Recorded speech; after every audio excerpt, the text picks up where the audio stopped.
Assalamualaikum warahmatullahi wabarakatuh.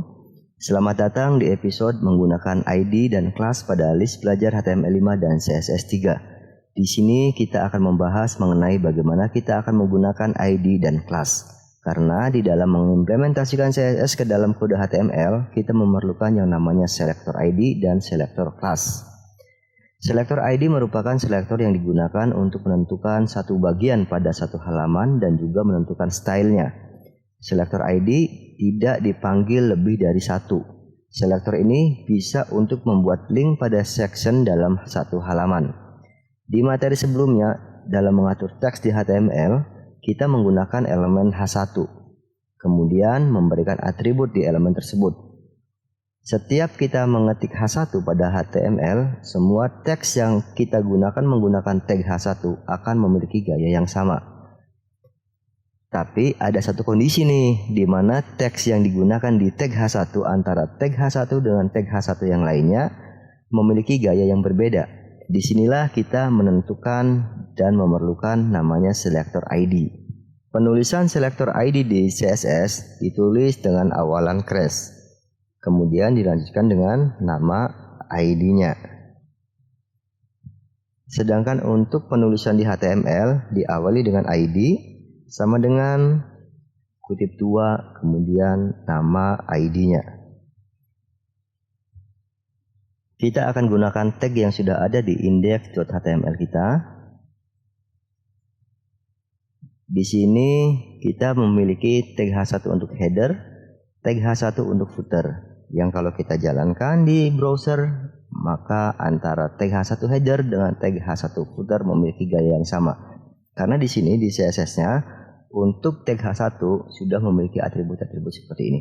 Color coklat, kemudian font size-nya 50 pixel, untuk marginnya 0 dan untuk kerataan teksnya rata tengah atau center. Sehingga apapun yang kita tuliskan di HTML ketika kita menggunakan tag H1,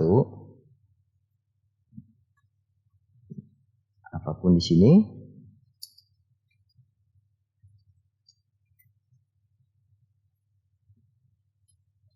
apapun yang ditulis di antara tag H1, dia akan mengacu kepada atribut-atribut ini. Kita lihat di sini, ada header, ada apapun di sini, ada footer. Semuanya memiliki style atau gaya yang sama.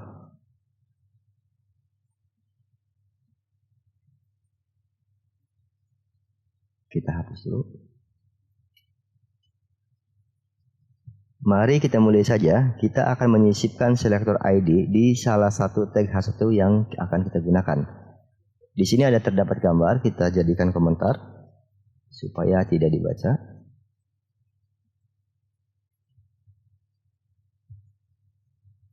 Kita jalankan dulu di browser, kita lihat hasilnya. Oke. Gambar sudah tidak tampil karena sudah dijadikan komentar. Untuk menggunakan selector ID, kita bisa sisipkan selector tersebut di salah satu tag yang akan kita sisipkan ID-nya. Misalnya kita akan menyisipkan di tag H1 untuk header. Kita spasi, kita ketik ID, kemudian sama dengan titik kutip 2. Di antara titik kutip 2 itu adalah nama ID-nya. Misalnya kita akan beri nama header. Kita simpan.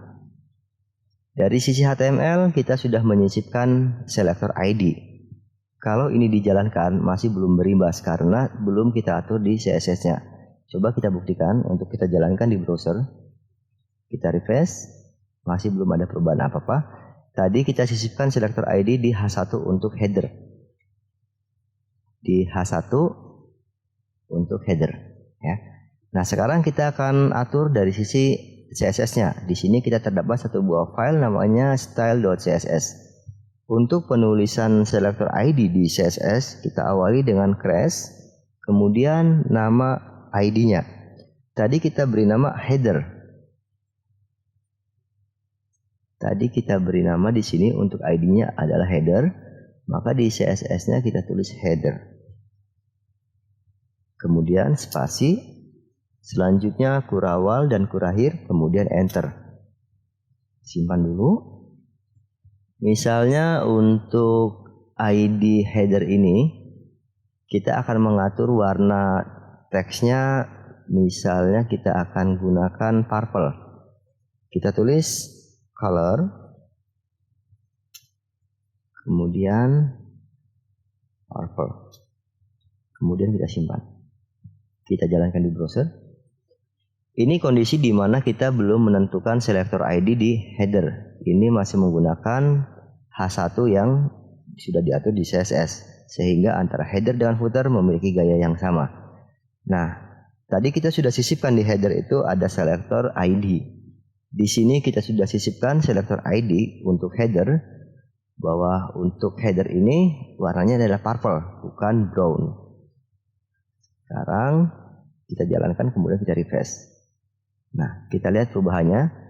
Walaupun antara header dan footer menggunakan tag H1, tetapi header memiliki warna berbeda, tidak lagi coklat karena sudah disisipkan bahwa selektor ID di HTML ini warnanya adalah purple untuk teksnya. Kemudian misalkan kita kasih properti lain, misalnya kita untuk teksnya rata kiri, left, enter, simpan, kemudian jalankan di browser, refresh. Nah, di sini header sudah rata kiri. Kemudian misalkan kita akan menggunakan padding,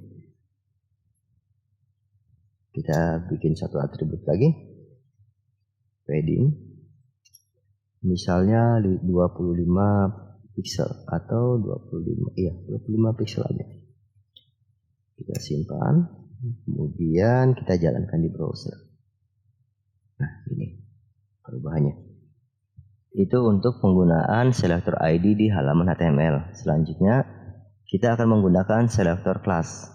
Di sini kita bikin paragraf misalnya. Kita bikin teks.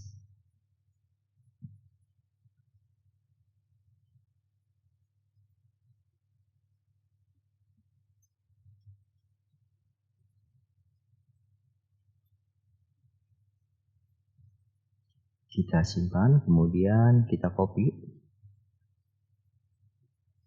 Kita bikin paragraf lagi, kira-kira 3 paragraf. Kita simpan, kita jalankan di browser. Nah, di sini kita sudah membuat 3 paragraf. Kita akan menggunakan selektor class.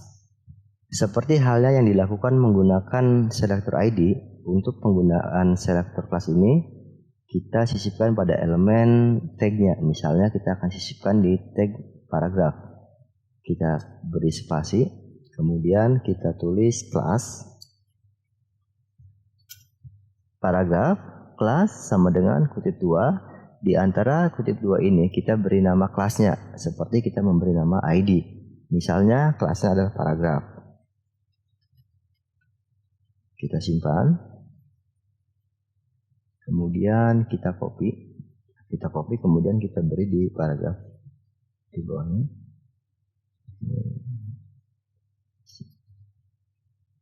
Kemudian di sini juga kita simpan.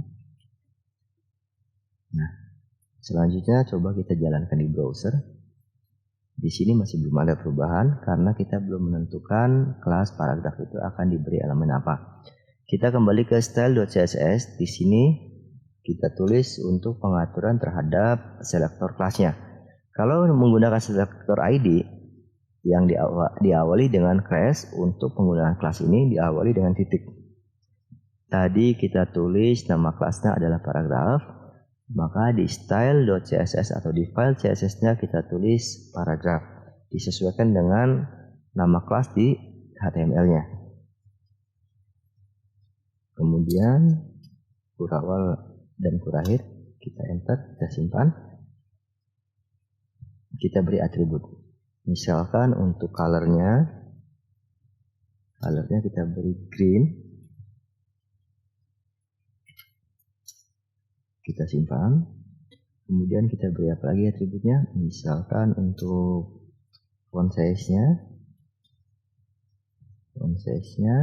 kita beri 15 pixel. Kemudian untuk marginnya misalkan 0, kita beri 0 pixel.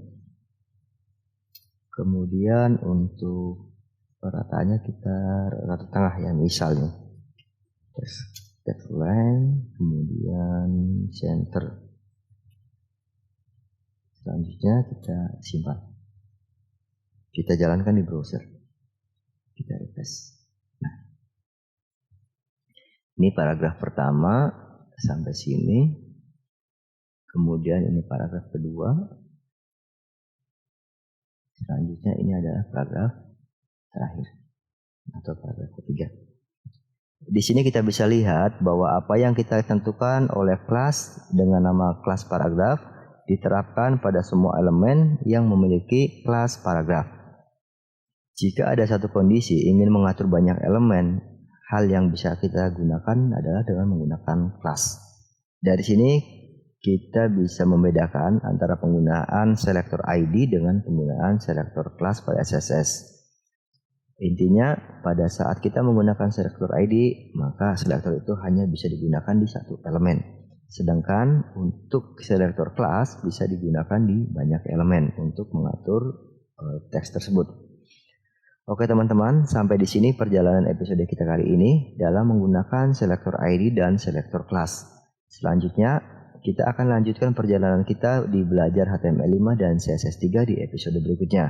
Jika ini bermanfaat, silakan tinggalkan like pada video ini sebagai tanda kalau teman-teman mengikuti materi ini.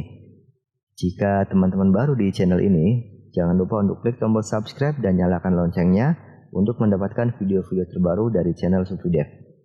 Wassalamualaikum warahmatullahi wabarakatuh.